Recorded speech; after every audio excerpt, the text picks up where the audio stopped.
So good evening to all of you. On behalf of Federation of Telangana Chamber of Commerce and Industry, I am SN Panigrahi. Today's session is on import and export under GST. So we'll discuss basically fundamental about the GST, then what is the relevance in the import and export related topics we'll discuss. We'll also discuss about the export refunds and the import formalities which has to be done under GST. Those things we'll discuss. And this is my introduction. I am SN Panigrahi.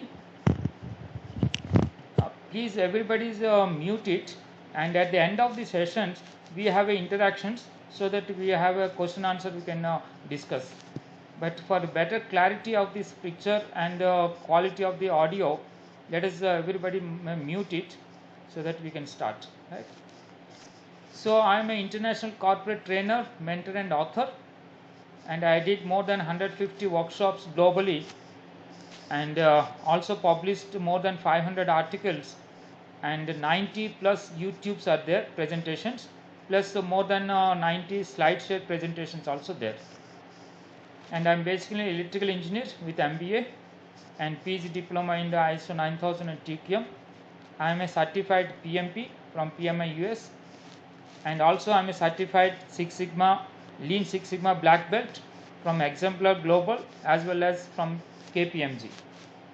I have been trained in Center for Organizational Development for 3.5 years on strategy and leadership, and many other certifications I have to my credit. And to start with the import and export under GST, first I used to step over this export, how to start the export. There are 6 basic steps I used to tell all of my delegates. One of the how to start the business in import and export. First one is setting up your organization, and then what to export, that is just to identify the product, and about to where to export, identify the market and buyers, and of course how to get the orders, then drafting the contracts, negotiating, then getting the purchase orders or export orders, then fulfilling the export orders, then of course getting the realization of the payments. So these are the 6 steps I used to talk about in this import and export. Any business you start under this. And here as a standard chart I have developed this one. This is what, where and how to export. Broadly I will tell you, I will not go to the details, just I will show to you. My importance is for starting the business, what are the requirements are there. One of the requirements is about the GST, that is what my attention. But this is just to inform you that broadly all the areas of what, where and how to export is covered. All the steps are given. In the first step is setting up a business. There the establishing an organization, and then organization may be private limited, proprietorship, or it may be a limited company, like that. Some type of business has to be set up. Then obtaining the PAN number and bank account. Next step, then IEC is very important, because without IEC code you can't start any business. Now IEC code is nothing but PAN number only, but you have to register specially with the DGFT, and also you have to get the RCMC to get the benefit of exports from concerned export promotion councils. Then the next step is about the registration under GST, because registration is a mandatory requirement. Unless you are registered under GST, you can't export or import. That is a mandatory requirement. So that is what my attention. So to start with this means export and import business, you must register with GST. Right? Then understanding the GST, what is that? Basically we will understand. This, of course GST is now almost like 3 years plus. So we must have the broad knowledge and understanding about the GST, and of course its difficulties and other things also we are facing. So fundamentally GST is a multi taxation system to unify. Again, of course all the taxes are being unified into single taxation, and of course it is a value added tax also been called. Why it is a value added also we discuss briefly. And it is a destination based taxation, means the means the goods are going to where it has been consumed or where it has been destined, that state will get the revenue, not the originating state. Similarly, it is a dual taxation system for this within the state. For example, there is a dual taxation, means within the state there is a central tax, that is CGST, and state tax, that is SCST, SGST, right? So these are the two taxes are there if it is within the state, and if the interstate, then IGST is there. But again, that once that fund is coming, that fund is being distributed among the center and state in the equal percentage, like 50-50 percentage, it will be divided. Then it is a levy and collection, means it is collected basis, because indirect tax is always it is been collected from the customer and paid to the government. So that is how it is a basis. And for the basis of the taxation is the supply. What is the supply? Briefly we will talk to you. And time of supply also we will discuss briefly, means we will not talk details, because we are focused on GST under import and export under GST only. But GST, what is GST, we have to understand broadly. So that is what time of supply also very important aspect to understand. And place of supply, means place of the supply determines the nature of the means taxation, whether it is a intrastate transaction, then it is a CGST and SCST. If the interstate transaction, then it is IGST. So then value of taxation, because on what value it has to be taxed, generally it is taken as a transaction value. So based on the transaction value, you have to make the calculation of the tax on the valuation, that is on the transaction value, then pay the tax. Then of course the basic essence of the GST is seamless credit, I mean ITC credit is allowed in the entire value chain. And then it is of course taxable person, we have to understand, because registration is one of the fundamental aspect. Without registration, of course, you can't make the payment or collect the payment taxes, or you can't pay the taxes. So that is what the fundamental requirement of about this registration.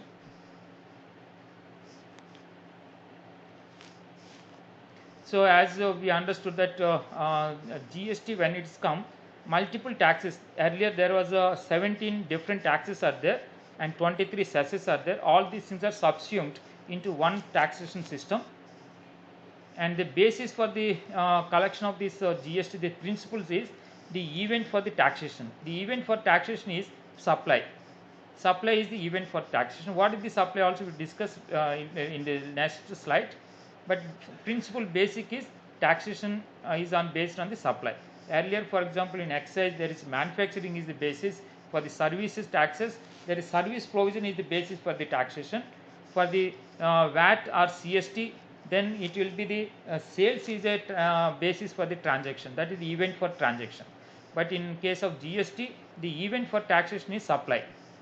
And of course we have discussed it is a destination based taxation. It is value added principle basis only, because on value addition only tax is been paid. How it is been paid, I will tell you in the subsequent slide. Then it is multi-point, every point of supply, whenever there is a supply happens, you have to pay the tax. And of course seamless credit is allowed as long as the value chain is there. So that is how this basis about A. To simply understand, suppose you are a taxable person, means you are registered with the GST, then you become a taxable person. Whenever you are purchasing any inputs and services or capital goods and etc., then you are entitled to take the input tax credit, that is an ITC. ITC is allowed. When you are supplying, means you are selling, for example, or outward supply is there, then the GST is payable, means you have to collect the GST from your customer. While you are collecting and paying to the government, when you are paying, the ITC can be adjusted towards that GST payment. Therefore, on the value addition only you are paying the tax. How it is happens, I will tell you from some small example. Suppose you are supplier and there is a recipient, and from the recipient you are collecting this tax, that is say 5%, means on 100 the value, the 5% is 5. So 105 is the value, means invoice value. The 5 is GST you are collecting from your customer and you are paying to the government. And for example, the recipient again is a trader. For example, he is further supplying to the some other customer. Again, he has to make the similar like arrangement. He purchases at 100 and he takes the credit of 5 because the tax whatever he paid in the previous stage as the input or input services or on the capital goods, he is entitled to take the credit. So that credit is whatever is taken. For example, here that credit he can take as an means tax he can take as a credit. So it is a credit is taken, then its cost become 100, then it's a value addition for example 50, then he has to pay tax at 7.5. Again the same like logic, whatever he had tax collected from the customer he has to pay to the government. In this case he has to pay the 7.5, but we have understood that he has taken a credit of 5.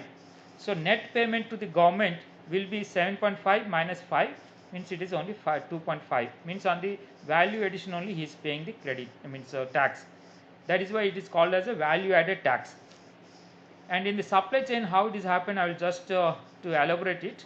In the similar like earlier we have taken, there is a supply chain, there is a various points of supplies are there. For example, here from the cotton yarn purchased by the fabric manufacturer, and fabric manufacturer after the fabric manufactured he is supplying to garment manufacturer, and garment manufacturer is supplying to customer.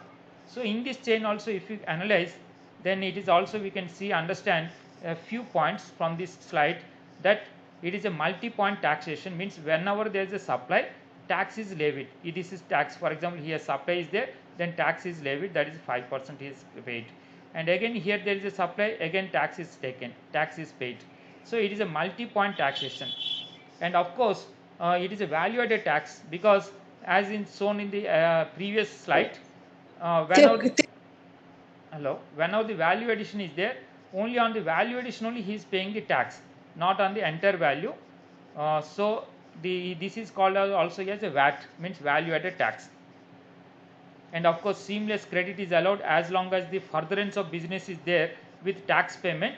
For example, here furtherance of business is there, and this fabric is sold to the garment manufacturer on payment of tax, therefore he is entitled to take the credit.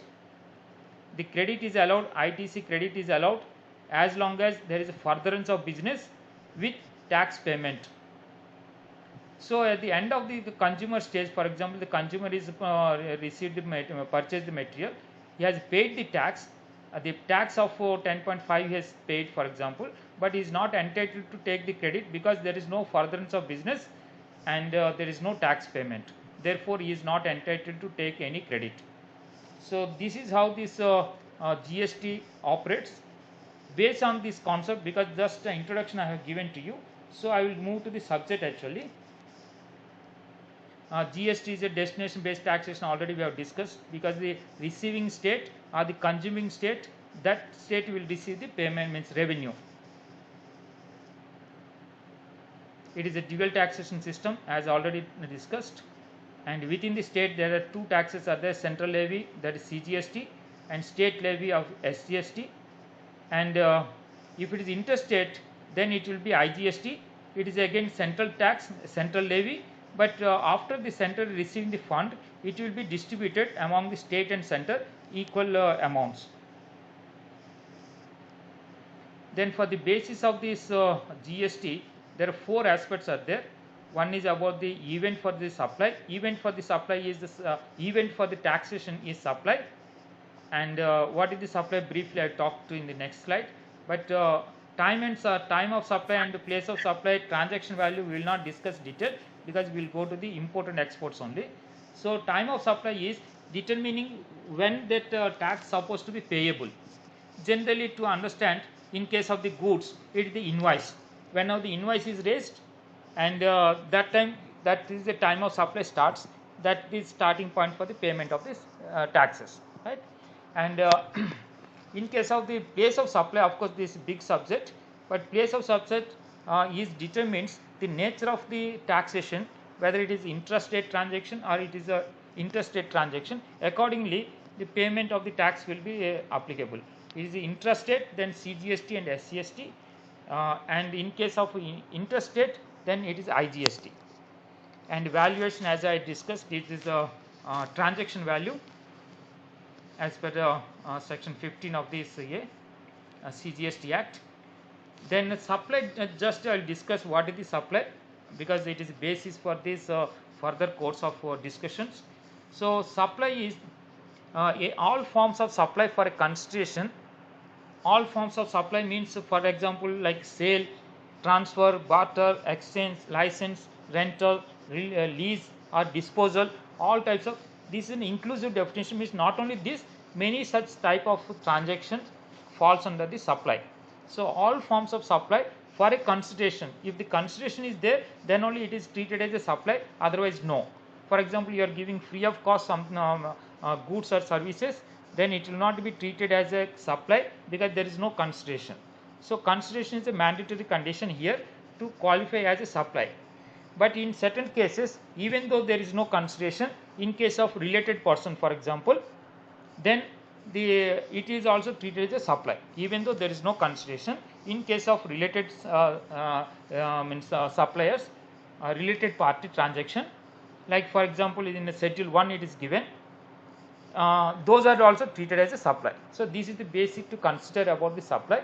And of course there is a one transaction is there, one as action, neither goods or neither services, that is as per the schedule 3, then it is not considered as a even means supply. It is not at all supply, because it neither goods neither services, because to qualify as a supply it must have at least a goods, or it must be a service, or it must be both. But it is neither goods or neither services, that means it is no supply at all. So salary of the employee, for example, an example, it is not a supply, therefore no tax GST is applicable. But here this consideration for the scope of the supply, the basis is there should be furtherance of business. If there is no furtherance of business, then there is no GST. So this is the basic about this understanding of the GST. Then need for the registration, and I told you registration is a mandatory requirement if your certain conditions are satisfied. One is your supplies are qualified as a supply under GST, plus your threshold limit is crossed. For example, that 20 lakhs is threshold limit for the other than the northeastern state or special category states. In the case of the special category states, there is 10 lakhs. So if you cross the threshold limit as per the section 22 of the CGST Act, you are supposed to be registered. So these are the condition for registration. Or there is also a provision is there, if it is a, hello, please mute it. If it is a compulsory registration under section 24, for example interstate transaction, even though your threshold limit is not crossed, then also it is required to register. And import and export, subsequently I will talk to you. So import and exports of course treated as interstate transaction. Therefore under section 24 of the CGST Act, if you are starting any business of import and export, then you mandatorily has to register. So that is the condition for the registration. Of course there is certain exemptions are there, but in case of import and export there is no such exemption for the registration, because it has a mandatory requirement to register. Once you register, you become a taxable person. Once you become a taxable person, you are supposed to collect the GST from all your customers, means transactions, unless it is exempted, and pay to the government. The payment, the collection of the tax is through tax invoice, and you have to make the tax invoice and then collect the taxes. Tax rates are there. Of course, this as per the tax rate as per the goods and services, different rates are there. That classification is there. That I will talk in the next slide. But the registration, when you go, this registration is a 15-digit registration, and first 2 digits indicates the state code, followed by the PAN. Then the 13th code is related to, if you have multiple places of business, then you can start with 13 code. Then 14th code is a blank. It is always like indicate JUD. That JUD is means a blank code in future for uses. And 15th code is a logical code, or that is for the system code for authentication. So this is how this 15-digit code of the registration. Because I am going little bit fast about the fundamentals, I want to clear. Then I will focus on this import and export, means under GST. And as I told you, the rate is fixed based on the GST rate is based on the classification. In case of goods, it is classified under the HSN. HSN means harmonized system nomenclature, that is universally been followed for more than 150 countries are been following, and is applicable uniformly across all entire the globe. All the signatories of the WCO, means World Customs Organization, and there are 98 chapters are there. 99 chapter is the flexibility is the country specific, we can do our own, but standard is up to 98 chapters. 98 chapters, it is uniform up to 6 digit level, uniform across the global, and we have selected up to 8 digits. Means for import and export business, we had to mention 8 digit code.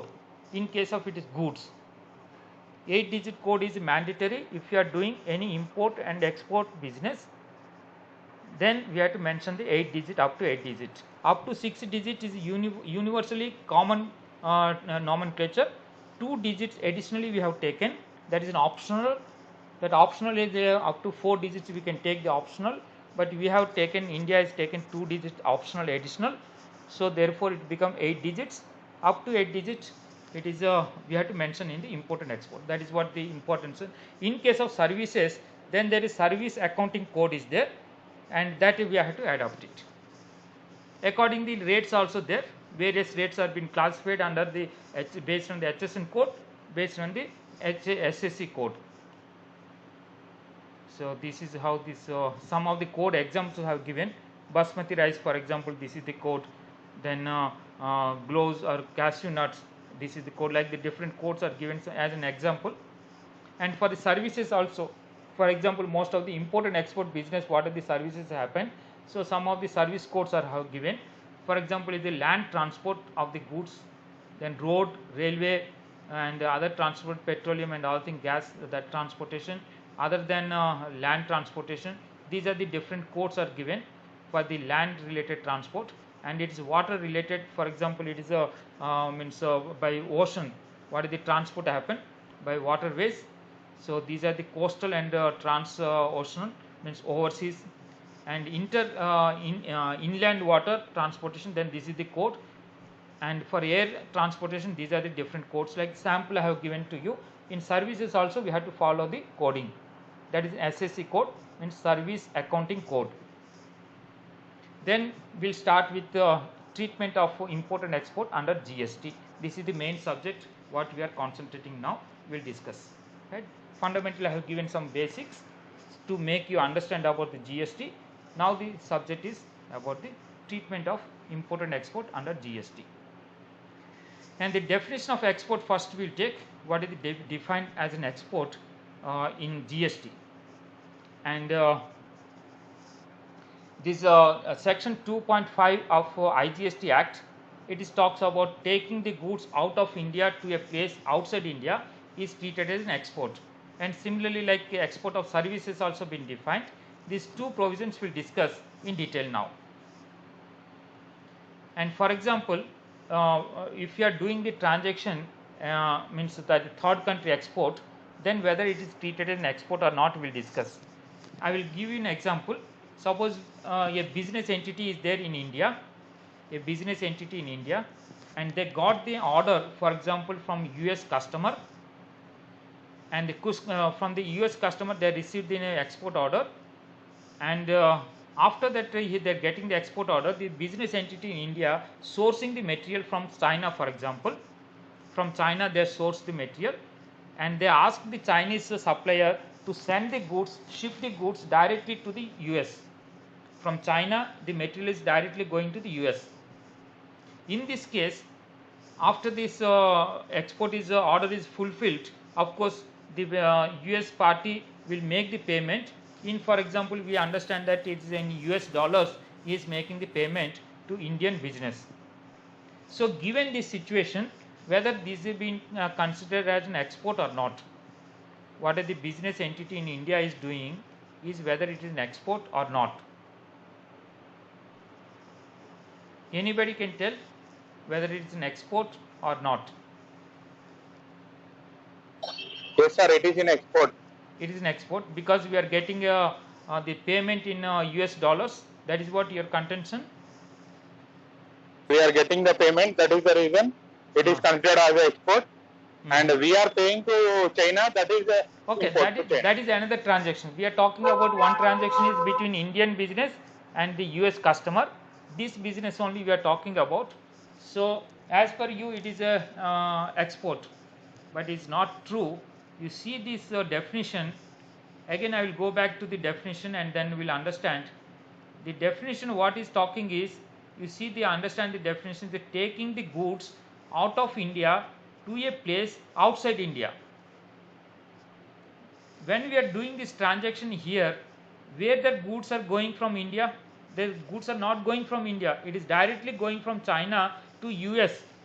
So it is physically not going from India, so therefore it is not treated as an export. It is not treated as an export. Okay. The next transaction I will talk to you. Business entity in India, they got an export order from Nepal, and then exported these goods directly to this from India to Nepal or Bhutan. They are exported, and in return they got the payment. That payment, because as per the our India and the Nepal government and India and Bhutan government, we have a treaty. They can transact the sales and all thing under Indian currency. Need not be US currency. In Indian currency they can do the transactions. So whether this type of transaction is treated as an export or not? Yes, because the sir. payment here received in Indian currency, not in foreign currency, whether it is treated as an export. Yes, See, sir. it is goods we are talking about. It is goods Yes. Yes, sir. It is treated as an export, but the treaty which we have done is based on INR. only. The goods are physically moved from India, so that is the reason it is taken as export. Okay, good. You're right, 100%, because there is no attached condition about the payment. Only the definition is talking about whether the goods are been physically moved from India to place outside India or not. If it is physically moved, so please mute it. So it is physically moved from India to outside India, then it is treated as an export. There is no attached condition about the payment, whether to receive in a foreign currency or Indian currency. There is no attached such treatment when its attachment is there. So therefore it is treated as export. Okay, good understanding. Now we will go to the service exports. Briefly I will cover what is the service export. We will discuss, and of course there is a 5 conditions are there for export of service. One is the supplier of the service is located in India, the recipient of services is outside India, and the place of supply is outside India. Then the payment must be received in foreign convertible currency or in Indian currency only, subject to RBI some permitted cases only, like Nepal and Bhutan. Those are the permitted cases. Only in such cases we can get in INR, otherwise we should get in foreign currency. And then the supplier and recipient are not related persons, not distinct persons. That is what you call it, establishment of a distinct person. So if the 5 conditions are fulfilled, then it is treated as a service. Now we will coming to the back one of the cases. For the supplier is services in abroad, means outside the supplier is there, and recipient also outside, means from the you got an order and for example service, and you ask the Singapore party to develop a software, and from there you ask to supply this to the US for example. The service has gone from Singapore to US. The software developed in Singapore and it is exported to US, and you got payment because order is fulfilled. Whether this is treated as an export or not, export of service.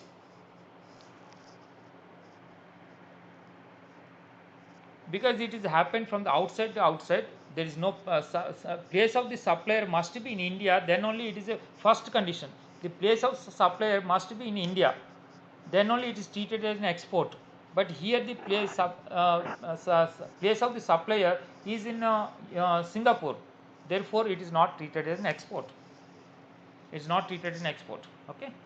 Then for example, supplier's place is in India and recipient is outside India. Yes, it is can be treated as a export, but subject to other conditions.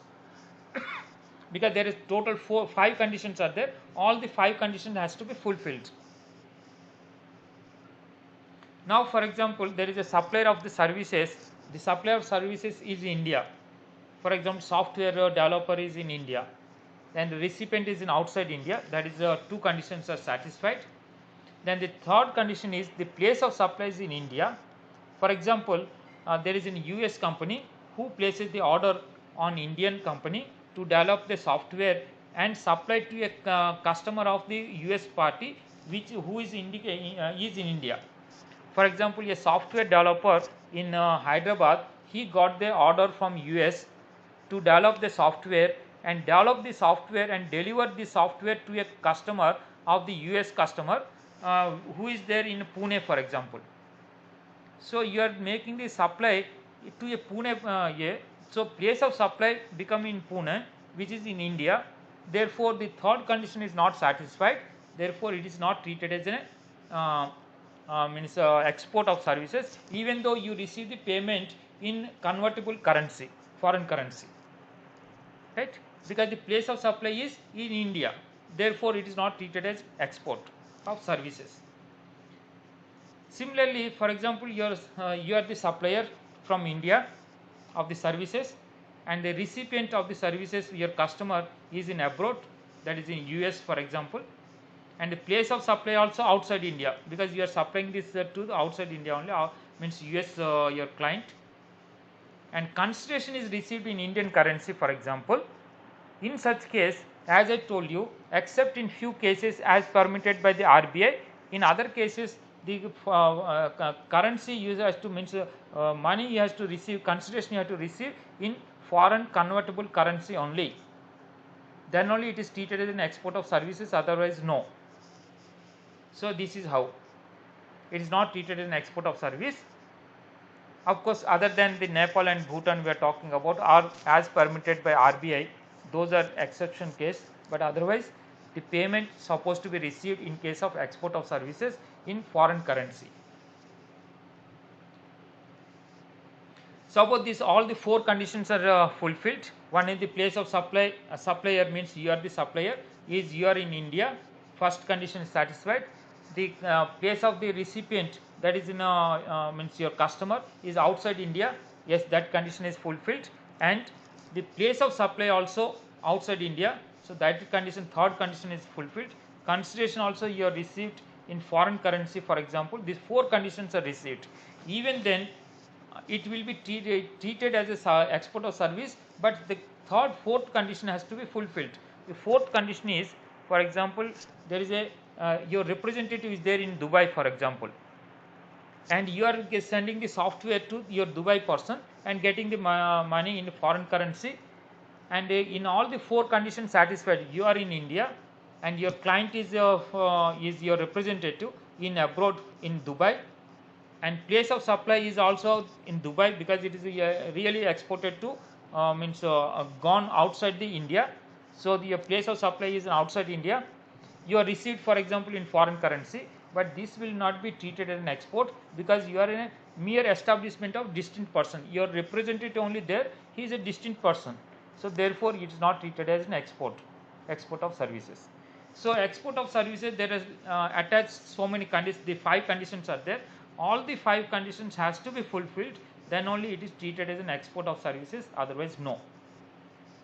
So this is a brief about this I have given for the export of services, and the export of goods also I have told. Then any export of goods or services are treated as interstate transaction.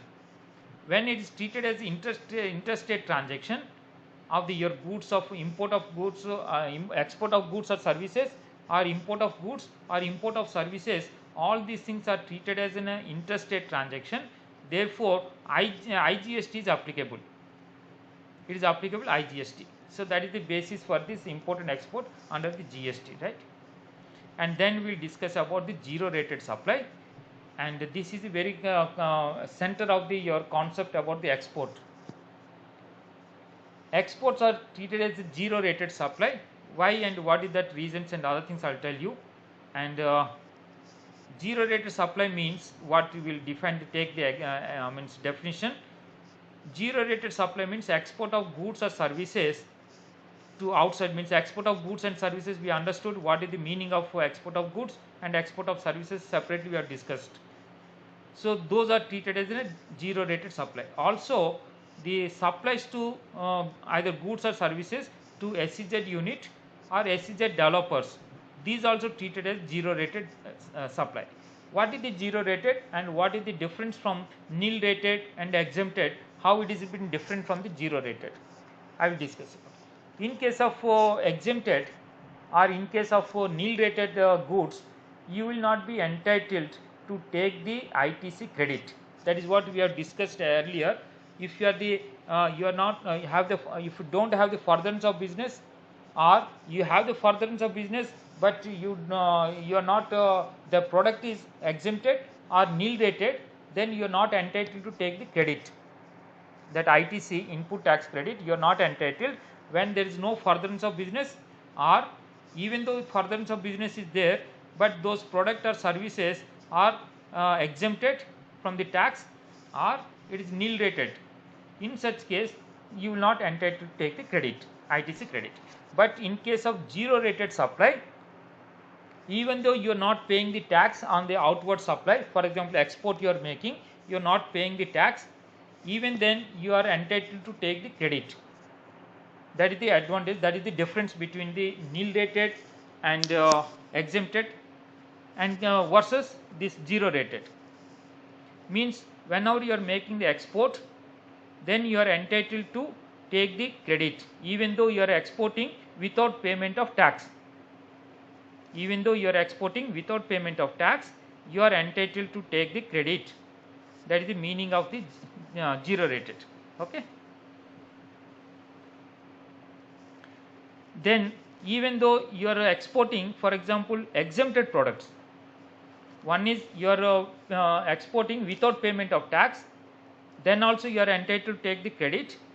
And in case you are sending exporting exempted product, for example rice from our Kakinada port, for example, lot of rice has been exported to Gulf countries and many other countries. So the rice is an exempted product unless it is branded, otherwise it is a exempted product. If the exempted products are there, then even then also you are entitled to take the credit. Credit, where you will take the credit, what are the items? For example in case of the rice, for example rice, if you are now exporting, you may be requiring some packing materials.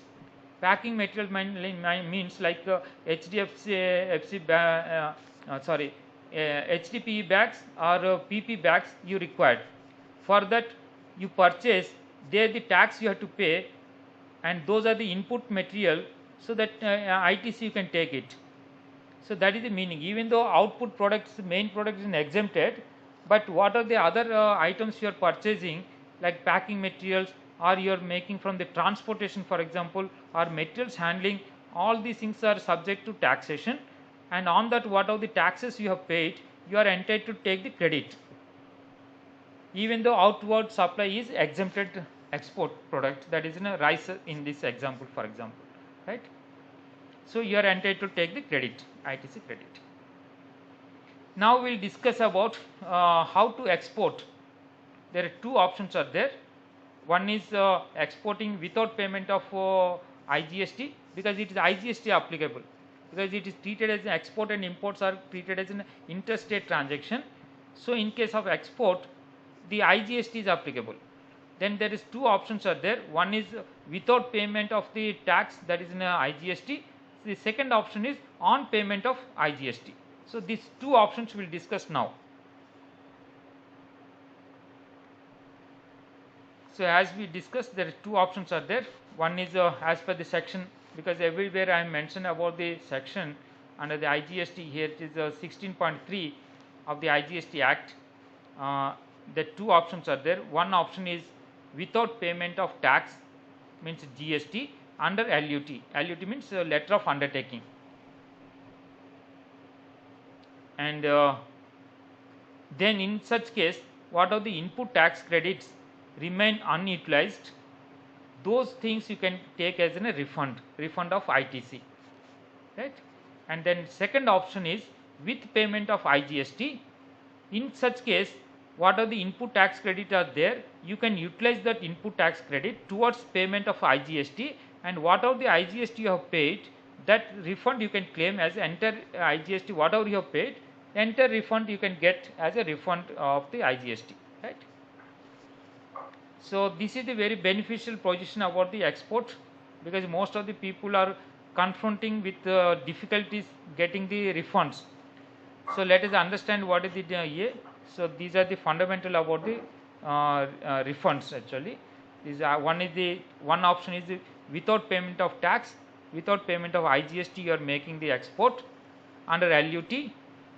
In such case you are entitled to get the refund of the ITC, means input tax credit.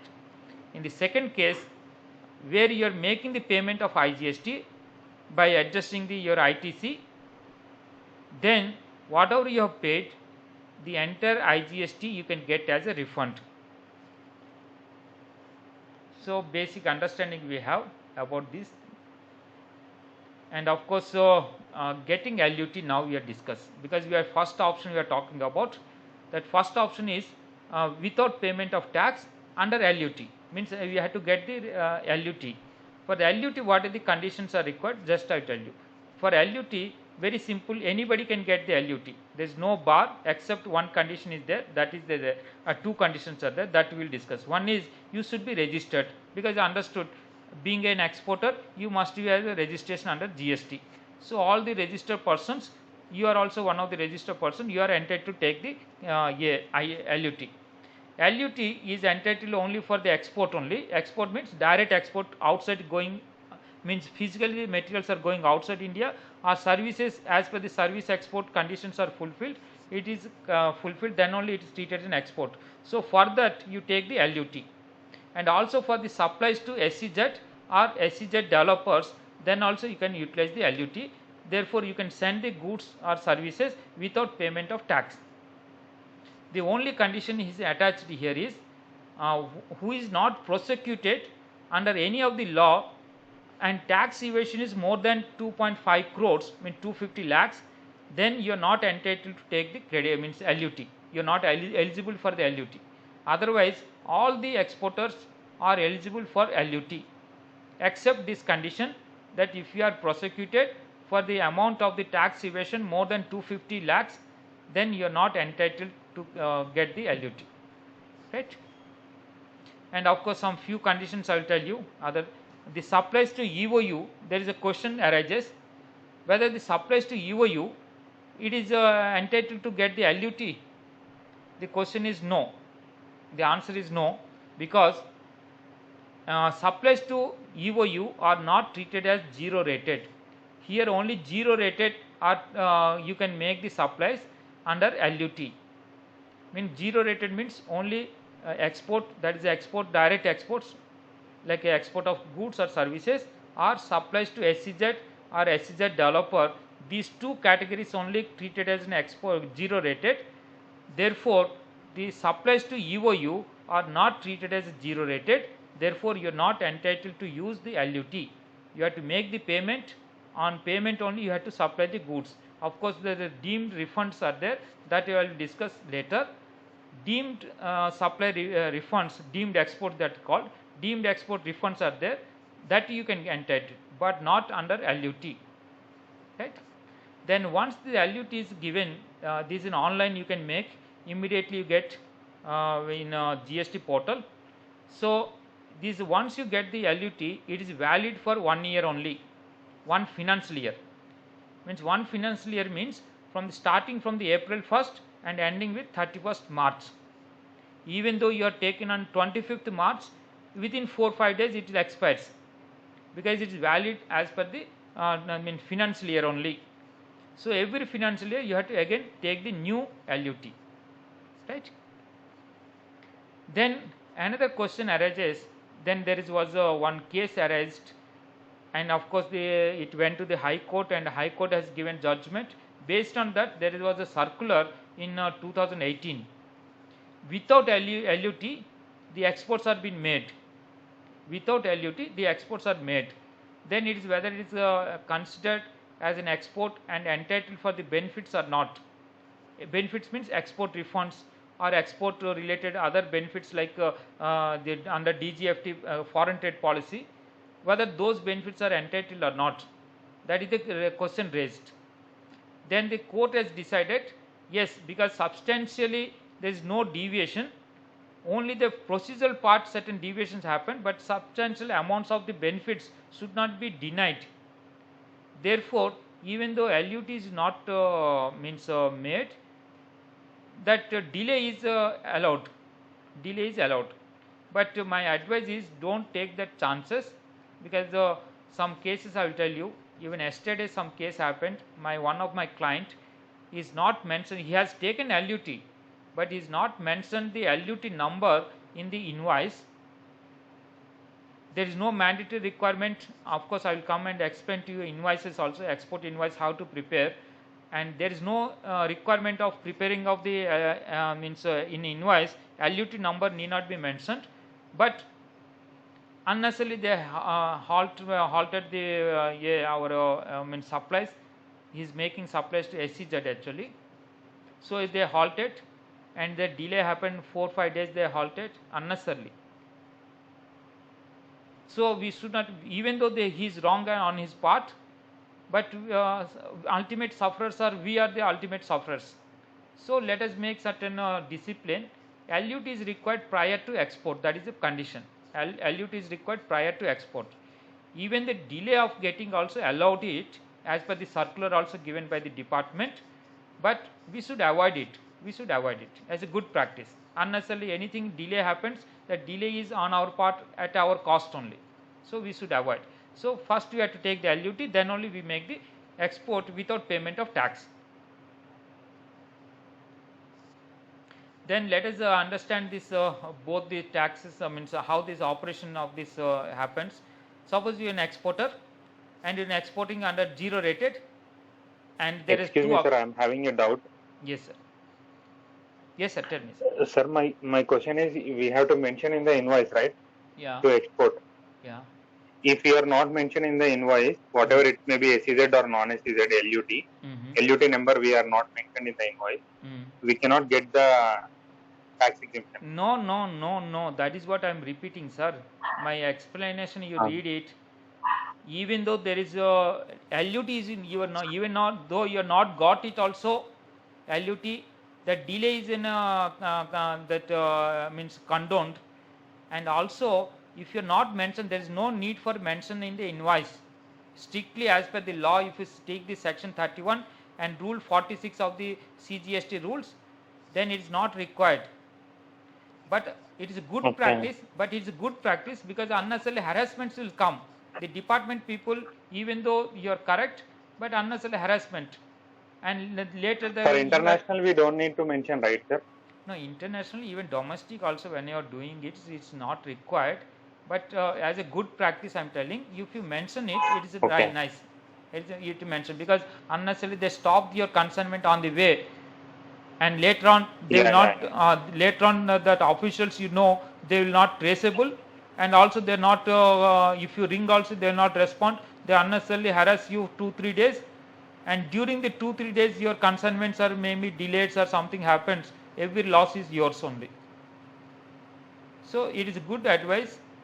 Take the LUT prior to your export, and also LUT you mention in the invoice. So that is a good practice. Okay, good. Okay, sir. Thank you. Okay, now it is coming to this export. Export, as I told you, 2 options are there. One is without payment of tax under LUT or under bond. The other option is, for example, your evasion of tax and you are prosecuted for the values of more than 250 lakhs, then you are not entitled for the LUT. In such case, the other option is you can export under bond. Bond you have to execute, but bond is costly affair, because under the bond, the department may ask you 15% or so of the bank guarantee, and bank guarantee getting, again bankers will charge you unnecessarily extra cost, and you should have a limitations also. Limits are not there in your banking, limits are not there, then again getting is difficult. Otherwise you have to deposit equal amount in the bank, So all these things are difficulties are there getting the bond. The simple thing is LUT, right? So this second option is on payment of GST, means IGST you pay. These are the two options as we discussed earlier. In the first option, for example, you are an exporter and you are getting certain inputs. Inputs are input services you are getting it. Input or input services on which credit ITC you have taken. You are taken entitled to take the credit. That is what you are, because your export is 0 rated export. In case of 0 rated, you are entitled to take the ITC. You have taken ITC credit, right? In the first case, we see is suppose the ITC credit you have taken, that is accumulated. You are not able to utilize that one because the outward supply you are making without payment of tax, and mostly you are doing the exports only. So domestic sales is there. Of course, you can adjust it, but domestic sales are less, but more of the export sales, for example. So export sales you are adopting the LUT method, LUT route. Then what happened? This ITC whatever they accumulated, you can get the means ITC refund. ITC refund you can get it. That is under the rule 96A, and read with the rule 86, you can get the ITC refund. Right? Clear? And the second option, of course, first option, another things I will want to have a question and answer from your side. Suppose you are having a machineries, you are getting certain machineries. On the machinery means capital goods. On the capital goods, you have taken certain credit. Whether that credit also allowed for the refund or not. When you are exporting related to the capital goods, the credit related to the capital goods, whether it is allowed to take the ITC or not. Any answer? Definitely it is allowed, sir. Definitely allowed. Not My allowed. answer is definitely not allowed. Definitely not allowed. Okay. Here this ITC for the input means raw material, packing material, consumables like inputs, and input services related ITC is allowed, but not the capital goods ITC. So this whenever you are making this calculation of the finding the ITC also, the refund ITC, is the calculation you can see clearly. Only for it is allowed for input means packing material, raw materials, packing material, consumables, and other inputs whatever may be, and input of services. For these only related, these ITC only allowed as getting a refund, but not towards the ITC towards the capital goods. So remember this one. Otherwise unnecessarily you apply and then your refunds will be stuck. Then a lot of queries will come. Then you stand with replying only. Most of the people do the smart work, and then unnecessarily they getting into trap, and they spend months and together 6 months, 7 months, 1 year they are not getting the refunds. They cry out. So before that we should be very disciplined, because most of the defects happen from our side. We are not properly educated, we are not properly submitting the documents, then ultimately we blame the government that they are not releasing our funds, refunds are being stuck up, and we are suffering, and liquidity problem, all these things we'll talk about. But problems here in export, most of the things starting from our side only, because our mistakes. So be careful to do this one, right? Only claim for the input and input services related ITC refund. Okay, if you are making export without payment of tax under LUT. Then the second option, you are making the export on payment of IGST. In such case, what are the input credits are there, that's ITC, that ITC can be utilized towards the payment of IGST, and what of the IGST you have paid, the entire amount we will get as an ITC refund. ITC refund you can get it. In the first option, of course, you have to make the separate application in the form like this RFD 01A. You have to make the separate application in the first option. But in the case of second option, in case of goods, for example, export of goods, you need not make any separate application, and shipping bill itself treated as an application for your refund, and automatically it will be credited to your account. Clear? The credited came from the customs department, and you must be registered with the customs with your AD code. AD code means authorized dealer. Your bank code you are already registered, your bank accounts details are there available with customs, and your amount this of a refund will be automatically deposited in your bank account. So there is no need for separate application, only that you have to mention in the shipping bill the option on payment of tax. That option is there, that option you have to select and file the shipping bill, right? But sir, this is Amar. We tried this, but then we realized it is not automatic. We have to file this export detail in the GST return. Okay. Only after filing in the GST return. No, that I will come. That I will come. I will tell you. That after that fulfilling all those conditions fulfilled, then only it's automatic. It's automatic, right? But that is the refunds. This, for example, GST returns also filing is a mandatory requirement. Once you are not fulfilled the mandatory requirements, how you can expect it? So that is also their condition is you have to fulfill, means you have to file the GSTR 1, where you have to declare the shipping bill details also, invoice details and shipping bill details. In table 6A of the GSTR 1, you have to mention in table 6A of GSTR 1, you have to mention about the invoices, export invoices, and corresponding shipping bill details also you have to mention, and all those things has to be matched, and those matching will be done through our GST portal and this IceGate. IceGate is customs portal. Both will be interfaced, and they will be matching. Once it is matched only you will get the refund, otherwise you can't get the refund, because there should be substantial proof should be there that you are exported and returns have been Sir, filed. here I have one doubt, sir. In the case of export of services, okay, there is no concept of shipping bill. In that case, if somebody opts for option 2, what happens? That option is there. You see now, I am not, you are allowed not Okay, to be okay, allowed sorry. to go further. Only for the second part you see, second part you see at the corner, right hand corner at the bottom, export of services and supplies to SEZ. In such case, there is separate application is required in RFT 01A, right? So your question is now satisfied, okay, answered. Then some example I will tell you. Suppose you are exporting, suppose you are exported, the export is for example worth of 1 lakh rupees, and on that that item is attracting some for example 18% GST, right? And you have taken ITC on our inputs and input services and capital goods. These are the various values. For example, this is an input you have taken 6,000 and input services 4,000, capital goods for example 3,000. Like that example I am telling you, you have taken some credit, ITC credit is taken. The first option you are opting, first option is without payment of tax, means IGST under LUT. This is the first option you are going for. In IGST payable, because it is an export you are doing without payment of tax, so the IGST you need not pay anything, that is nil, right? And refund of the unutilized ITC, you are now claiming the refund.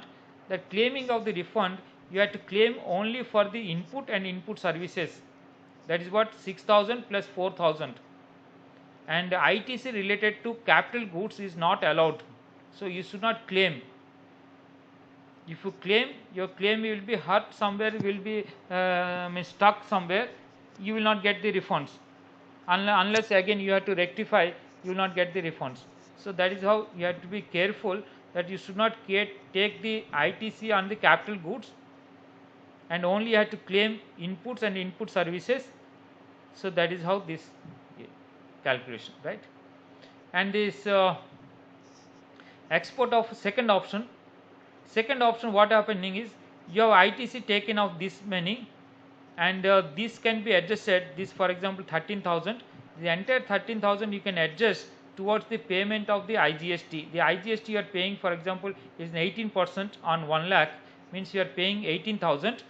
18,000 minus this credit you have taken, that's 13,000 credit, so only you have to pay the balance amount. So that is how here in this means the second option, whatever you have paid the total IGST, the entire IGST you can claim as a refund. This is a refund. Sir, I have a question. enter IGST. If is there a combination of these two? For example, initially the first 1 year I import some machinery, I have some capital goods. So for 1 year I can pay the IGST and then refund the whole thing, and from second year I can only claim IGST. Is that possible?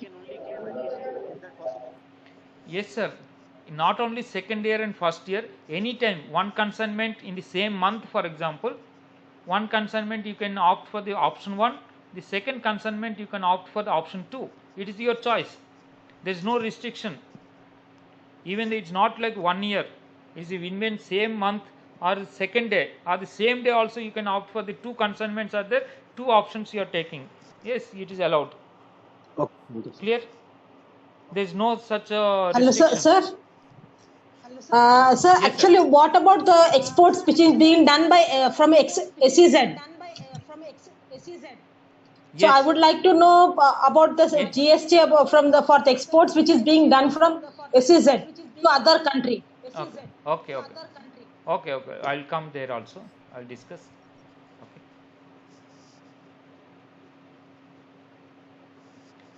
I'll come in subsequent year.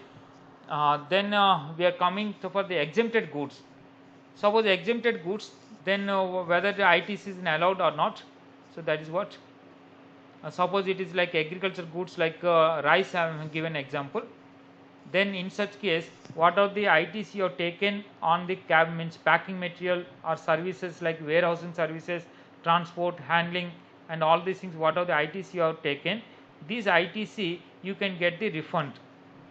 Even though your export is exempted item, it is an exempted goods you are exported, even then you are entitled to take the ITC refund. Okay. Then of course these are the conditions. As I told you, the automatic option is not actually automatic, means you have to fulfill certain conditions. The conditions is GSTR 1 you have to submit, and the GSTR 3B also you have to file. This additionally EGM also you have to file. Export General Manifesto means it is indicating that your goods are physically moved outside India. That is given by the shipping lines. Hello?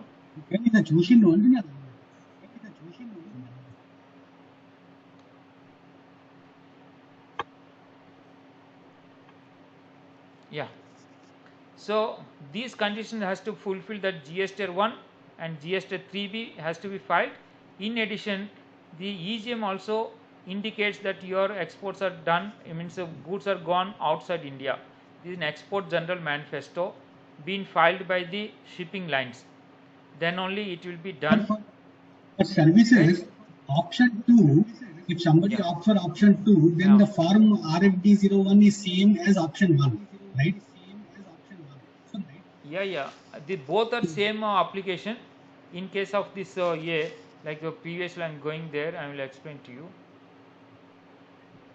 Yeah, in the here also the same application here also for the export of services, and in case of that option is there, whether you are going for IGST refund or you are going for ITC refund, that option is there. You have to select that option But accordingly. You here fill out will it be and you automatic, go sir, ahead. or again?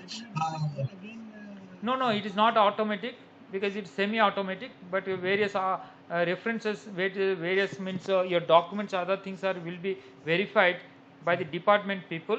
Then only it will be done. It's not automatic, but semi-automatic like. Means application. The application means the application has to be made online, but internal verifications will be done. And earlier, of course, you had to submit printed copies of that application. That is not now required. Earlier it is required.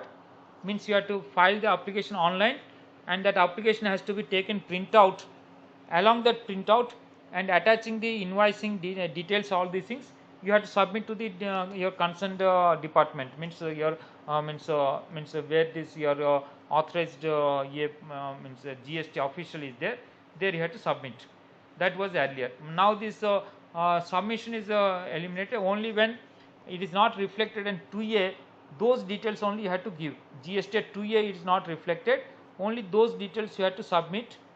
Otherwise, other details which are there available in the GST 2A. 2A means what are the inputs you have taken and the supplier has already filed the GSTR 1, those things reflects in GSTR 2A. And if the GSTR 2A, the details are available, in such case you need not submit Okay, again sir. hard Okay. copies. And but here the process again is quick, sir, or No, the first process is option little 2 bit for services. delayed. Option 2 First for process, services. yeah. No, no, okay. Both are similar. Like services, it is either way you can go about ITC or IGST payment refunds. So either way, it will be one and the same like procedure. But first one is little bit more of details. They verify your invoices and what are the ITC you are eligible or not. All those things they will verify. So the first option is little bit delay happens, and second option is faster. Earlier it is very fast, super fast, like it is happening, but because of the people are misuse it, lot of people are misuse the good provision. That is the second option is for the goods. Really it's a fantastic provision. There is no need for any application and nothing. People are getting within 1 month or within 1.5 months that refunds they are getting automatic. Like there is no further, means 1.5 months. Why I am talking 1 month is, suppose you are exported in this month and the next month only you are filing the by for example on the 11th you are filing the GST 1 and on 20th you are filing the GST 3B. I mean that is the delay happens. Otherwise there is no delay from the department side. Your filing of the returns are delayed, therefore it is taking 1 month like. Otherwise it is very fast, automatically happening. But because lot of exporters are misuse the provisions, so the second option also government is now restricted. Lot of verifications and all things they started. The first second option, how it is misuse happened, for ineligible items or ineligible documents, they take an ITC. The based on some means ineligible items, they have taken ITC, and also some inflated or fraudulent documents, not real. They received the goods, but fraudulent invoices. Based on that, they have taken ITC. Those ITC they are utilized towards the payment of the export consignments. That is also inflated, and then taking the higher amount of the IGST refund. So those frauds are been found out. Because of that, now they are restricted. Because of that, now they are restricted a lot. So this because it is our own. When the government is given very liberal provisions, and we are misusing, and when government is tightens, we make cries. So that is how, because of some people, of course, they made that type of things. Everybody is now suffering. And of course the refund files you have to make within 2 years, and no ITC refund if the goods are subjected to export duty. Certain items, for example, time to time the government imposes an export duty. Sometime back, for example, on onions, export duty has been imposed. Like that, certain times they impose this export duty. In such case, ITC refund is not allowed. And ITC refund can be claimed even though nil rated or exempted goods or services you are exporting. And ITC and duty drawback, of course duty drawback separately I cover also. Both are allowed now. Means earlier there is some conditions are there, higher rate and lower rate like in duty drawback, but now no more like higher rate and lower rate. Earlier higher rate means without utilizing the SUNVAT credit. Earlier excise duty was there, without availing SUNVAT credit, then it is a higher rate. With availing the SUNVAT credit, then lower rate. So there are two rates of drawback was there earlier, but now it is no more like two rates, only one rate is there. And you are allowed to take the refunds also now, there is no issue. But department certain times they are putting some hurdles without understanding the provision. But if you are any problems, you can approach me, I can advise you. So now it is both are allowed, there is no difficulty. The second option from, of course, the June 2019, they are restricted because of lot of frauds have happened, and they are now going for the verification, details verification of the shipping bills, the taxable values, all those things, whatever they declared in GST returns, all those things they started verification. Because some people are misusing it, because of that they started now tightening the belt. So IGST refunds also now it is not like automatic, but subject to various conditions are now attached. Means some verifications they started doing this. Then verification means identification of the suspicious cases, because once it is suspicious cases, then they are putting into risky exporter category. There is a category is there, risky exporter, and then in such case they now give the alert to the entire system wherever you are exporting all over the India. Everywhere you will be in a risky exporter, and they will verify with the details of your export, with the details of the values. Then values will be compared with other normal other than you, some other exporters also doing their export. Those values they compare, and all these things happening because you are inflating the values, higher values. For example, you are exporting with the item is 100, but you are declaring is a 200. So based on 200 you are paying the tax and getting the refund of the tax, that IGST. So that is unnecessarily inflated returns, means a higher amount of the IGST you is claiming. That ITC also you are misusing because some fraudulent invoices you are creating, based on that you are taking the ITC. So this type of cases are been arised, because of that department is now restricting a lot. Okay.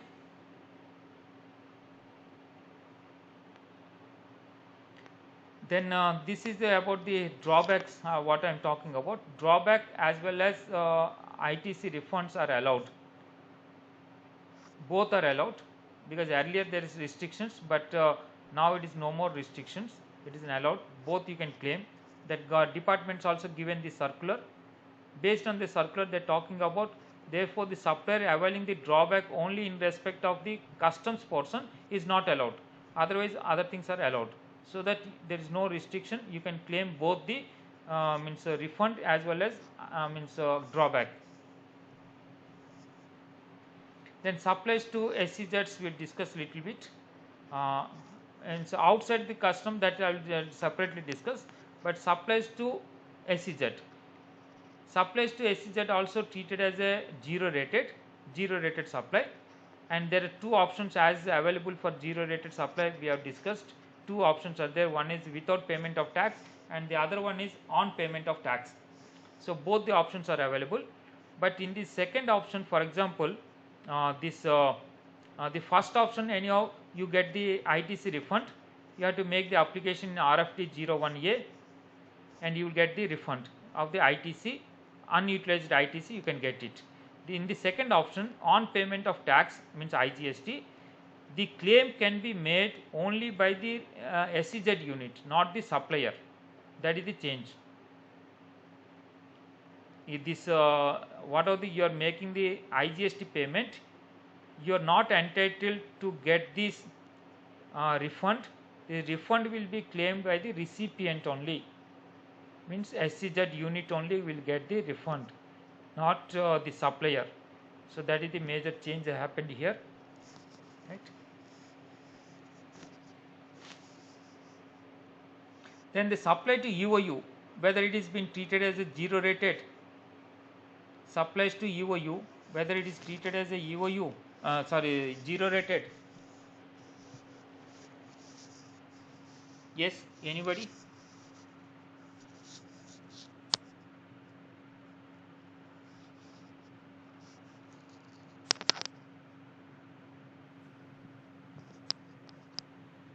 Okay, supplies to EOU are not entitled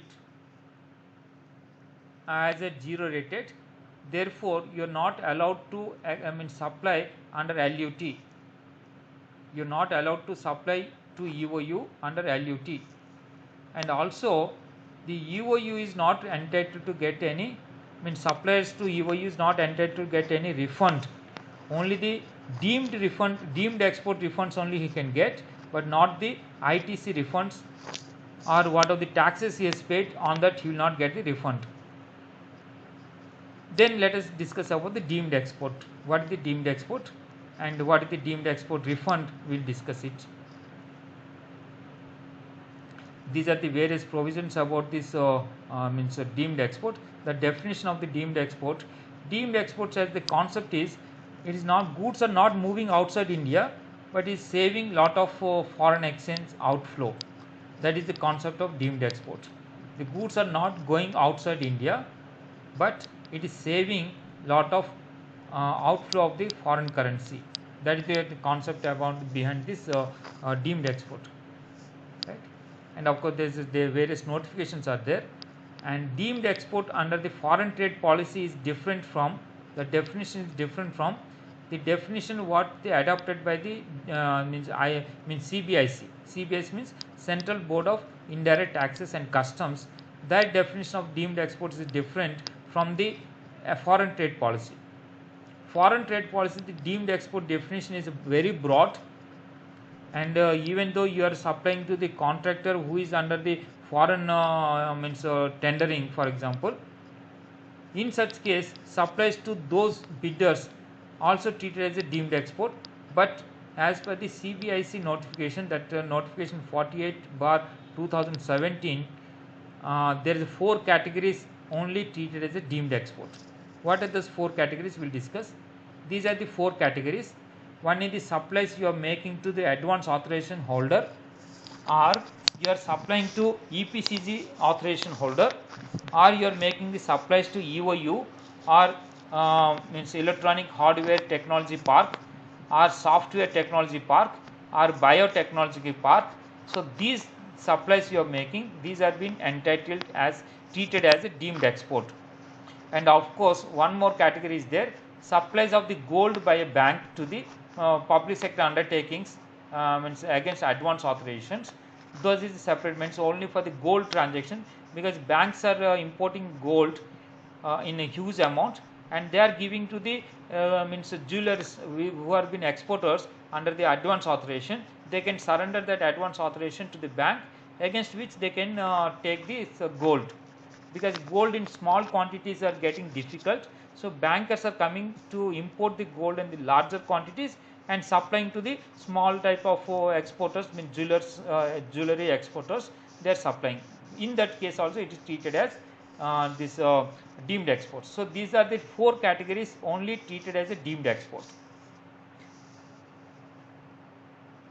And when the deemed exports are made, of course, this section 54 of 1, it again talks about, in this explanation is given, the explanation 1, it talks about refund.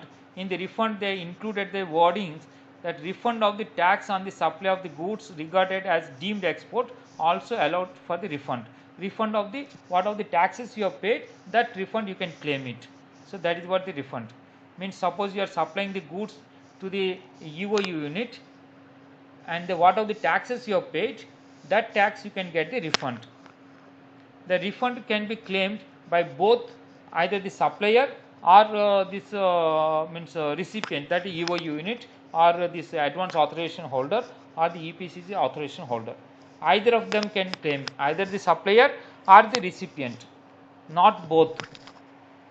And if other means, suppose supplier is claiming the refund, then he has to get the no claim or no claim certification from the other recipient, means recipient has to get it. Recipient has to give the declaration that he is not claiming any refund and he should not claim any refund. Then only the supplier can get the refund. Otherwise, the supplier has to give the no claim declaration. Therefore, the recipient can claim the refund. So that is what the option. The option is flexible. Either of these can get the refunds. Then little bit I will discuss about the export invoice, because whenever you are making the document should be perfect. Otherwise, you will face certain difficulties about the documents. I am not talking about all the export import documentation and the other things, but because this is not the subject, our focus on the GST. So let us go to the GST only documents, and one of the documents is like your invoice is a very important document, and that document we will discuss about, right. This is an export document, an invoice. In this invoice you see this has to be prepared as per the section 31 of the CGST Act and rule 46 of the CGST rules, right. And fundamentally at the top of the export invoice you have to write under these sections like then so that is good practice. And of course you have to write these two are mandatory requirements. Either you have to supply on the option 1 and option 2, you have two options. Which option you are taking, that option you have to clearly mention at the top of the invoice.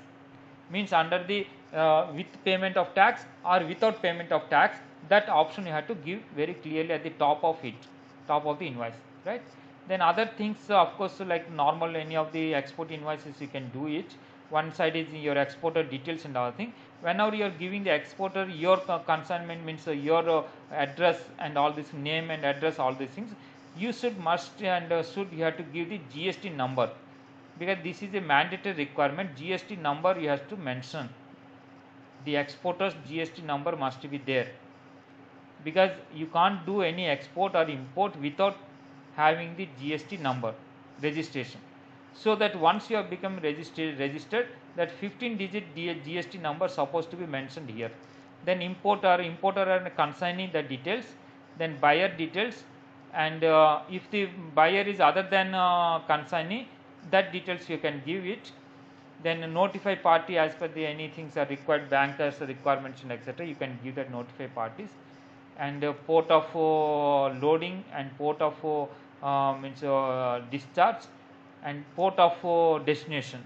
So these details is required, and of course attached to it you have to give the country of origin and export and country of the final destination. These details you supposed to give. So this is how the details you are giving. Then of course these marks and other thing, what are the container numbers or packing numbers or packing markings, other things details you give, and number of packing that units and other thing you mentioned, description of the goods. And very important is about the HSN code. HSN code for the in case of goods I am talking about. The HSN code in case of goods you must mention the 8-digit code. 8-digit code you have to mention in HSN code. Then of course quantity and other thing you mention, and what are the values and other mention. If you are opting for the second option, that is on payment of the IGST, in such case the foreign currency whatever the values are there, that value you have to convert into Indian currency. And for the Indian currency conversion there are two methods are there. One is for example the RBI RBI rates are daily, means fluctuating, like in share market the daily share prices are fluctuating. Similarly like in RBI the prices are fluctuating on daily basis. But for the purpose of this invoicing you have to follow only the customs the conversion rate.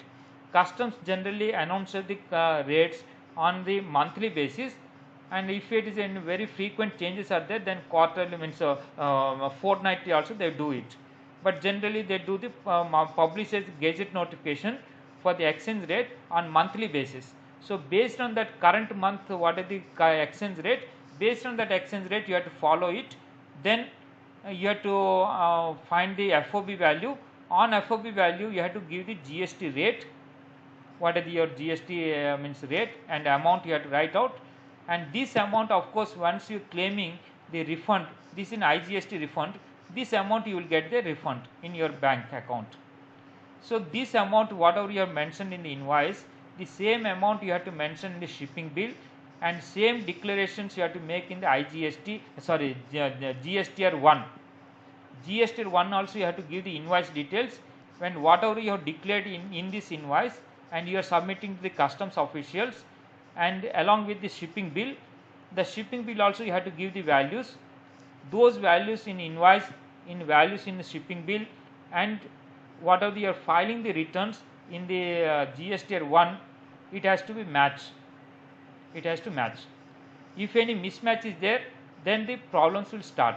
Most of the people finding this type of mismatch, and unnecessarily they are caught into, and that payments will be delayed. Once if you're trapped into that type of things, unnecessarily it drag into months together, your payments will be stuck unless you again rectify. Rectification is like for example GST 1 you have made the wrong declaration, again rectification is possible only on the next month, means 1 month is delayed. So like this most of the times happening. So be careful about making proper care so that you can avoid the delays of the Sir, refund. here one doubt, sir. Right? You have said taxable Yes, sir. value as FOB. Now, if I sell on a CIF or CFR terms, Yeah, backward you can calculate. so what happens to that freight? We don't charge GST on that freight, right? No, no, that is what an FOB value only this GST is applicable. On freight and other things, the GST is not applicable.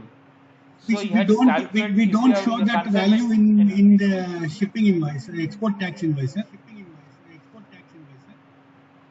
export tax, so that invoice only you have to mention, you have to work out No, the but backward. no, So I for example, understood. your no, let me complete. Your transaction is, for example, CIF. Your transaction is about for C&F, but you have to understand what is the freight amount or insurance amount.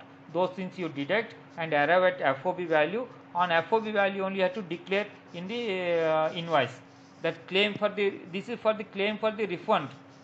I am talking about the claim for the refund. Other invoice, your commercial invoices and other things goes like, for example, whatever you are negotiating the bank and other things as different, and there you need not mention all these details. But these details are required for the purpose of the customs and for purpose of the filing the shipping bill and accordingly getting In the this, refunds. I need not declare the FOB value. I did not declare the freight. I did not show the freight amount anywhere. Then how you will approach the No, FOB no, sir. value? FOB value you have FOB to arrive value will at. That's arise all. at. Let's say $100 is the CIF value. Yeah. FOB value is $95. Do I need to show the $5 Yes. separately here? Separately, that is what you arrive at. Whether you show the freight rate separately and get it or directly mention is your choice. And But ultimately you have to get the FOB value. On FOB value only you have to declare it, mention the amount. That amount so the only you reason have I'm to pay asking it. you this, sir, is And what else? FOB value we will put it in the export tax invoice, but our turnover will include the freight value also. So Yes, let it be, nothing to worry about. Nothing to worry about. Your real transaction you are making or CIF, that transaction comes for the your turnover, but it's nothing to do about your turnover. No, it is for the getting only the your refund. It's nothing to do about your turnover. It is getting the refund only. For the refund purpose, FOB value has to be calculated. Okay, sir. And for example, the rule 46 talks about specially for this export. These are the condition. Means first is you have to mention at the top of it these two options which are you are taking, option 1 and option 2, and the other details are there about the name and address of the recipient and other deliveries and country of the destination. All these things are required. So these are about the rule 46. Then merchant export I will cover because time is going off. I have to fasten. The merchant export, just I want to specify the merchant export. There is a benefit as given you. Suppose you are procuring certain items from your domestic supplier, and same item without any modification or without making manufacturing, same item you are exporting to outside India. That is called merchant export. Means same items you are procuring from domestic market and exporting to overseas. So that is treated as a merchant export. In case of merchant exports, for example, you are domestically procuring the item at 18%. That 18%, though you have paid the tax and you are entitled to take the credit, but the refund and other thing takes certain months, several months it takes into getting back the money. So you have paid first the taxes, but refund is taking lot of time. So merchant exporters are represented. So government has given certain provision. This is from the applicable from the October 23rd, 2017 onwards, and they are applicable. This is what they have given a reduced rate. Means some discounted rate like they are given. Means suppose you are a merchant exporter, then you are entitled to procure the goods from the domestic supplier at the rate of 0.1% of the GST. 0.1% means if it is a domestic means intrastate, then 0.05% CGST plus 0.05% SGST. In case of it is interstate, then it's 0.1% IGST. So these facilities are given to you subject to certain conditions. What are the conditions? I will tell you. one of the condition is you have to export the consignment, means goods, within the 90 days from the invoice of the supplier. That is one of the condition. And the second condition, you have to mention in the invoice and shipping bill. In the invoice means shipping bill especially, you have to mention the shipping bill, the details of the supplier, the supplier's details of the invoice and his GST number, and of course value and all thing you have to mention. So this is the mandatory requirement on the shipping bill. Once the merchant exporter is exporting, on the shipping bill the details of the supplier and his invoice details has to be mentioned, right? And it has to be exported within 90 days. And another condition is the supplier also supposed to be registered supplier only, because he is getting the discount also only when tax is applicable when he is registered. So the supplier must be registered, and the merchant exporter also must be registered. And the merchant exporter, another condition is he must be registered under any of the export promotion council. That is also mandatory requirement, that RCMC must be getting. Means the merchant exporter should get the RCMC.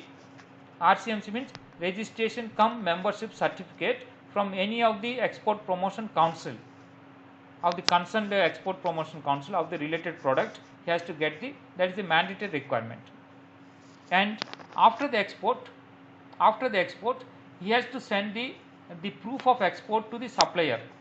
The proof of export means the shipping bill details, because in the shipping bill that the supplier's name is mentioned and supplier's invoice number is mentioned and GST numbers are mentioned. So those details, that shipping bill has to be supplied. The copy of the shipping bill has to be given to the supplier, and also the EGM. EGM means export general manifesto, means goods are exported outside India. That is a proof. So that proof has to be provided to the supplier. So these are the two conditions after the export. And similar, these documents also supposed to be submitted to the jurisdictional official of the merchant exporter, right?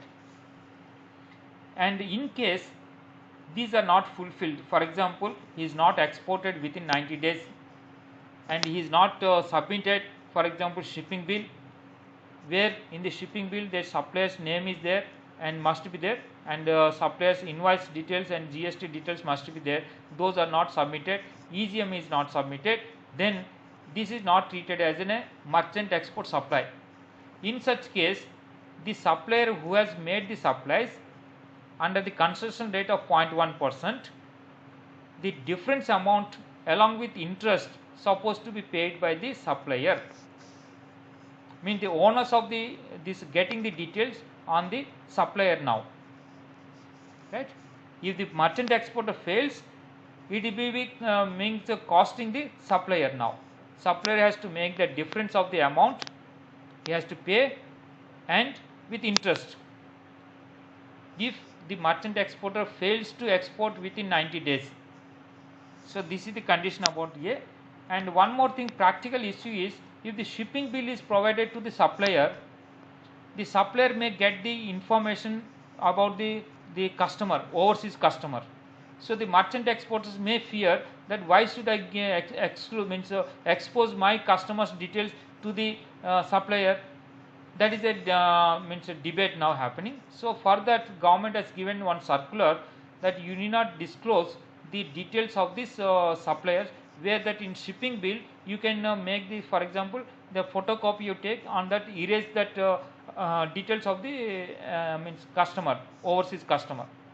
So you can hide the details, which are not which are like you, for example, for you and secret means details. Those secret details you can hide it and then submit this shipping bill to a copy of the shipping bill to the supplier.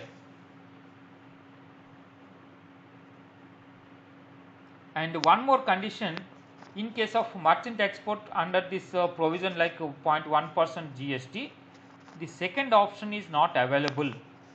The second option means we are making on payment of IGST. That merchant exporter should not make on payment of IGST. Always he has to go with without payment of the GST under LUT only, so that proper invoice matching can be done. So the option of IGST is ruled out. This option is not available to the merchant exporter. The very important, remember it. This is not allowed. This means on payment of IGST and getting the IGST refund is not allowed. The second option means this is second option, not allowed. Okay, various other conditions we discussed. And one more thing, let us understand. The registered supplier, he is now making the supplies to merchant exporter. He is a merchant exporter, and on 0.1% GST, IGST is making that one, for example, right? Suppose this the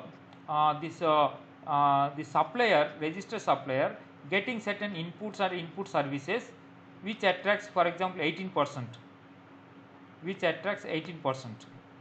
He is getting the inputs at 18%, but he is supplying at 0.1%. Then unnecessarily it is getting accumulated ITC. Here accumulated ITC is happening. Whether this accumulated ITC he can claim as a refund or not, this registered supplier. Then there is a concept called as the inverted tax structure has come, and in that case whether he can avail or not. Inverted tax structure means the input taxes are higher than output taxes. Here the 18% is input taxes, the output taxes is 0.1% he is supplying. So yes, he can avail of this The registered supplier may claim the refund of unutilized account on inverted duty structure at the end of each of the tax period. He can get it. So that is one option, he can get it. Okay. Then reverse charge mechanism, just I will talk about reverse charge mechanism. Nothing but the supplier will not pay the taxes, but the recipient has to pay the taxes. So there are two provisions are there. One provision we are not talk about under section 9.4, because that is related to unregistered persons. That is been deferred, and what happened we will not discuss that part. What is the relevant part is under section 9.3 of the CGST Act. And under this there are various supply provisions are there, and supply of goods and supply of services, and these we are talking about supply of services which are relevant to our subject. One is the goods transport agency, because whenever you are exporting or importing, many of the times we are making taking the services of the transporter. So the transporter GTA services, when we are taking, the transporter will not charge you GST, but the recipient, you are the recipient, you have to pay the tax on the reverse charge mechanism. So that is one of the aspect. And also some import items is there. Import anyhow comes always under the reverse charge only, because the recipient only has to pay the taxes. On the custom duty, for example, you are paying the custom duty, means you are recipient. And services we will discuss about import of services. Import of services, there is a definition. As per the definition, the supplier must be located outside India, and the recipient is located in India, and the place of supply is in India. So these three conditions are satisfied, then it is treated as an import of services. In import of services, for example, then you have to pay the IGST on the reverse charge mechanism. Means on the reverse charge means recipient has to pay the taxes. And one more thing is also there. Of course, the ODR also means, suppose you are importing any of the services through this service provider, like for example Google you are importing, or certain softwares you are importing for your organization. The recipient who is a registered person, he has to pay the tax. The recipient who is a registered person, means your organization, has to pay the taxes. And one more very important aspect in case of import and export, it is debatable, and of course in High Court this has been struck out, but from the department still they are demanding it. For example, you are importing certain consignments on C&F or CIF basis. You are importing certain consignments on C&F or CIF basis. In such case, the freight is borne by the overseas supplier. Overseas supplier. In such case, the freight element, on the freight element also, as per this condition, on the freight element, you have to pay the tax on the reverse charge mechanism. Under this clause, you have to pay the tax under the reverse charge mechanism. Of course, once you make the pay the reverse charge mechanism taxes, that you are entitled to take the credit also. But why you has to pay? That is a condition. It is ridiculous, sir, because anyway we are paying import duty and IGST and import on CIF value. Yes, sir. Yes, sir. Yes, sir. Yes, sir. You are 100% true. On this only some debate happened, and people are went to the High Court, and Gujarat High Court is given that this is null and void. This can't be imposed. Means on the freight element there should not be any RCM, because it's not at all treated as a supply. When it's no supply, then how the RCM can be charged? That is what the contention of the judgment of the High Court of the Gujarat. They have given that this is not valid, and also they quoted like what you are talking about, double taxation.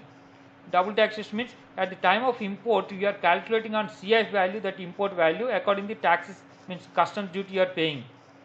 There the IGST also part of the customs duty you are paying. And why again on the freight element, which is already included in CIF value, again you pay the separate RCM? So that is what you're right. It is 100% ridiculous, like, but department is make as per this provision. That is what they're charging. Sir, so time is going up. Yeah. If we are an exporter and we take a legal consultancy from an overseas legal consultant, so do we have to pay RCM on the fees that we pay? That has to be paid. That is the different. That is what imports of services. You are taking the legal services from overseas, or any architectural services, or any engineering services. In such case, that is treated as an import of services. Based on the import of services through banking channel, what are the amounts you have paid, that amount will be known, that you convert into Indian currency and then pay this RCM.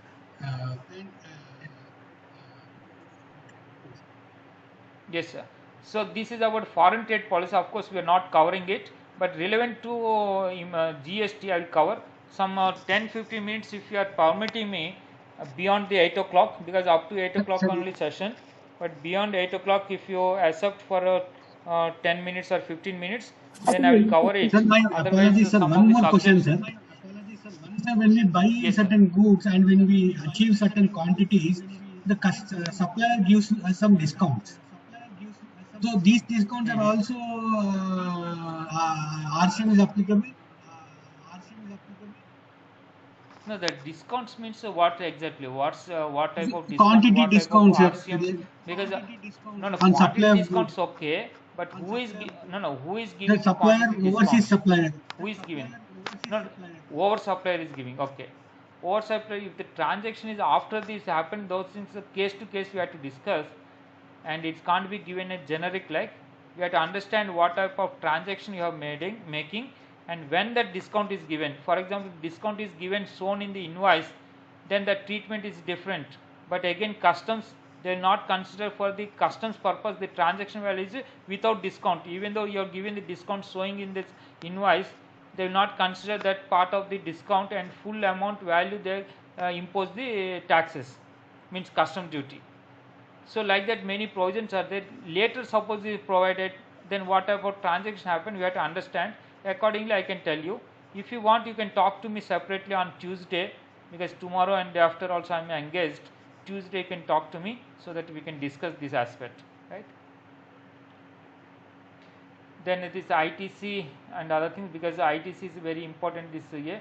This ITC HS, because the Indian trade classification, based on that your taxes also been depends on whether it is allowed to import or allowed to export.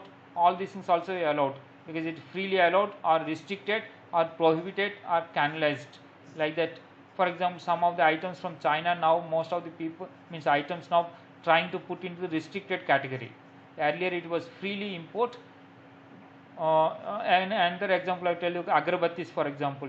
Earlier people are bringing from the China agarbattis and praying to the Indian gods. Very ridiculous that fact, but we are doing because we are like that. And the Indian gods, goddesses, idols are coming from China.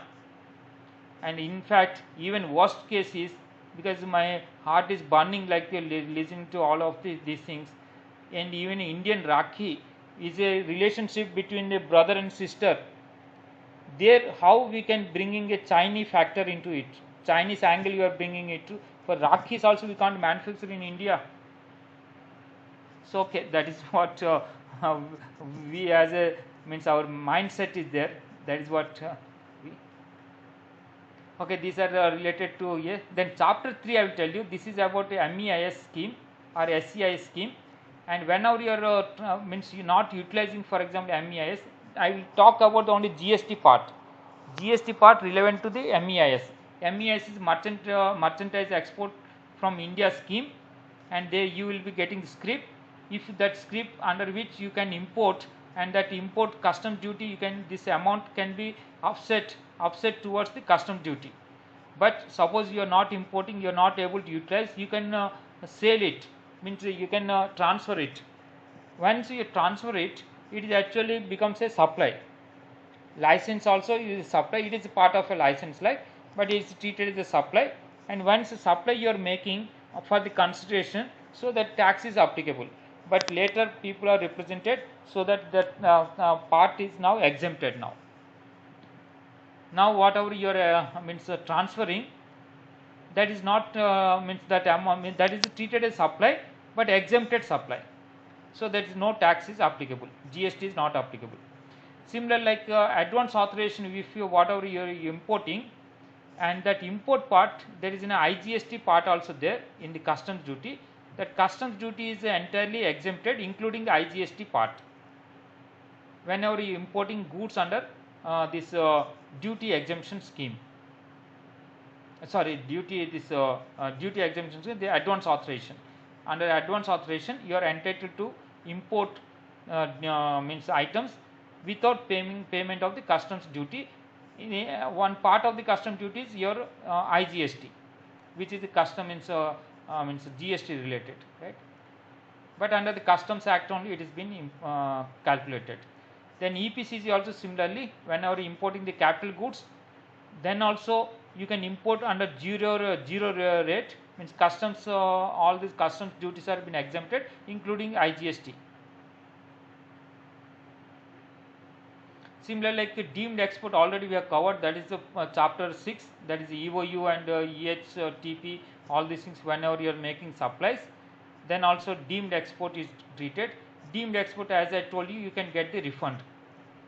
Then this export procedure means clearance part I will not cover because time is not permitting, I will skip it. Whenever you are making the export, in the shipping bill, be ensured to mention whether you are opting the first option, that is without payment of tax, or the second option on payment of tax. Proper mention must be there in shipping bill, otherwise there will be mismatch, unnecessarily you will be stuck. So be careful, advising your CHA properly mention about this details. And of course this letter export, then RFID scheme also there in the export, that I am skipping it, time is not there. So e-way bill, yes, e-way bill is very important aspect of the GST. Whenever you are exporting or importing, whenever the value of the consignments are more than 50,000, then e-way bill is required. And only exemption that once this you are making the clearance under the customs bond, for example you are bringing from the customs port to warehouse under the customs bond. In such case, e-way bill is not required. Otherwise, e-way bill is required. For example, you are exporting again when it is under customs bond, for example from the ICD to for example to the port, then it is going under the customs bond, then e-way bill is not required. But from your premises to ICD or any of the port, for example you are sending the goods, then this e-way bill is required if the value is more than 50,000. Then import calculation, just I will tell you, import of the these definitions are there. Import of service definition we have seen. Import of goods mean definition, bringing the goods outside India to within India. That is what the physically movement should be there, then only it is treated as an goods of import goods. And I will not talk all these things. I will talk about the duty calculation. You have to file the bill of entry for the import of the consignments. Then first basis for the calculation of the duty is assessable value. Assessable value is nothing but CIF value converted into Indian currency. That conversion, the rate of conversion has to be applied as per the customs notified gazette notification conversion rates. Based on the customs notified gazette notification only, you have to convert the foreign currency into Indian currency. On Indian currency only, you have to work out the calculation of the duties. There is a basic custom duty. For example, there is a various types of there. Maximum of the duties comes under the structure of 7.5%, and some are there in 10%. So both 7.5% and 10% covers chunk of the import major categories. So for example, you are taking the 7.5%. On the assessable value, you have to work out this basic custom duty. Then the social welfare surcharge is there 10%. This has to be worked out on the basic custom duty, and 10% on basic custom duty. Basic custom duty here, for example, 7.5. Then 10% of the 7.5, it is worked out. Then aggregate of these three means assessable value plus basic custom duty plus social welfare surcharge. The aggregate of these three, on that aggregate you have to apply the IGST. I have taken for example 12%, but IGST can be 18%, it can be 12%, it can be 5%, it can be exempted nil, or it can be 28%, and also above and above the 28% plus cess. For example, you are importing car. The cars generally applicable with 28%, plus there is a cess also there. Compensation cess is been called. So these all things are applicable as per the A. So IGST whatever you are paying under the Customs Act, but equivalent to the Indian, what are the equivalent items applicable for the India, that IGST rate, the same is applicable there also. For example, if 12% taken like this, you are calculating aggregate on these three, you are calculating the IGST, right?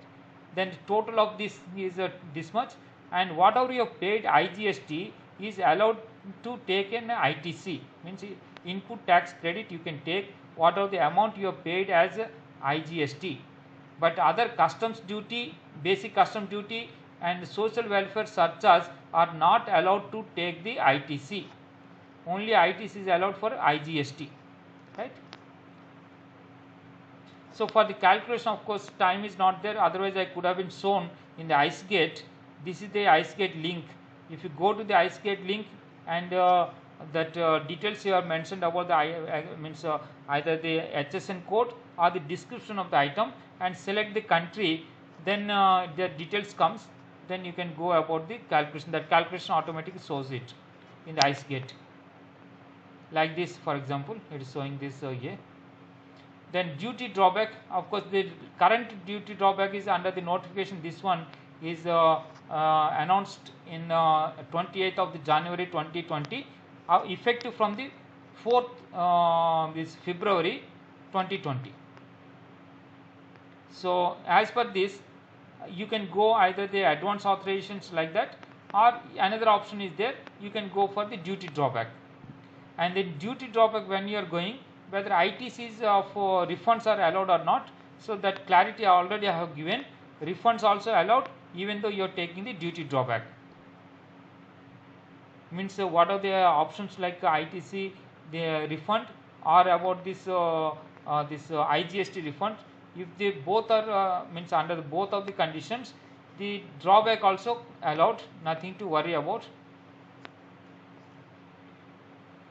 So this ocean freight, just I tells, because as already we have discussed, one of the contending the difficult, the debatable issue is about the ocean freight. Why that double payment means tax has to be paid? That is a difficulty here. Otherwise, all these things, other things are given in the format, because I am not going to discuss each of one, but anyhow I am sharing this complete presentation recording, so you can go through it. And further, if you want anything details about, I have made a lot of slide shares where you can go and find the details, like introduction to international trade, how to start export and import business, or find how to find the overseas buyers, or Incoterm, the latest one is 2020, or the merchant export, otherwise the merchant export and import management under the complete guide, or export promotion councils, export promotion schemes, EPCG scheme, like many things are there in this my slide shares. You can go through it, and also you can subscribe to my this YouTube. That YouTube channel is, this is my YouTube channel. I'll show you. Sorry, this is my YouTube channel, and you can subscribe to my YouTube channel. If you go to the Google search also, SN Panigrahi YouTube, you write it, then you'll get this YouTube channel. You subscribe to it, and updates you can get time to time. And I'm available for all the consultations on the import and export matters, on GST matters, and also about the various other like project management, Lean Six Sigma, like FIDIC forms of contracts, like the different types of consultancies. I'm available. My contact details are this. And with this, I want to close the session. Thanks a lot. Your